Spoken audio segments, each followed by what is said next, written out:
Pwede ko po matanong, ano po ba yung atin na inagaw? Ulit? Ano po yung sa atin na inagaw? Ano po yung?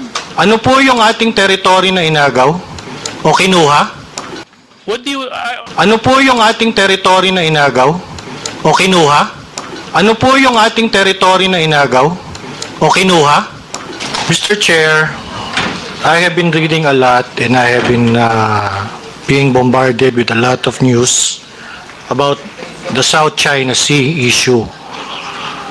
And among this news or information that I have been able to obtain is that the United States is using the Philippines to promote its agenda in the South China Sea.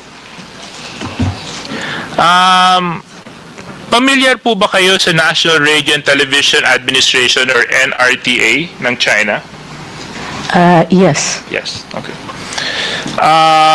And you are fully aware that they do conduct training programs for media practitioners mula sa iba't ibang bansa? Yes.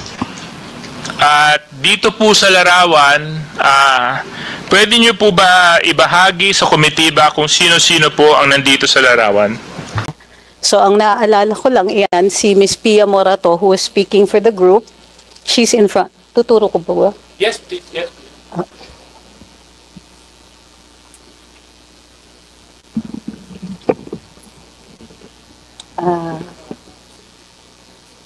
Si Tio Moreno, myself. Tio Moreno. He was there as a journalist and I think an information officer. He's also, I understand he's a blogger. Mr. Mark Lopez and Attorney Ahmed Paglinawan.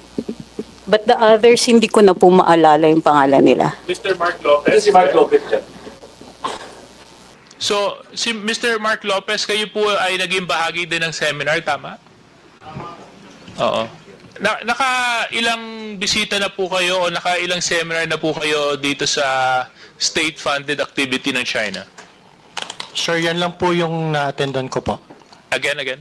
Yan lang po ang na-attendan ko. Ito lang po yung nadaluhan ninyo? Okay. Yes, sir. Personalities who have made a name for themselves in political vlogging. We have with us first, popularly known in social media as Tio Moreno, Alex Destor. Good morning, Tio. Good morning, Attorney Karen. Good morning to our viewers from all over the country. I'm so happy to be here. We're happy to have you. So first, let's find out more about you. So who is Tio Moreno? Okay. I consider Tio Moreno as my pen name. My real name is Alex, so as mentioned earlier. Well,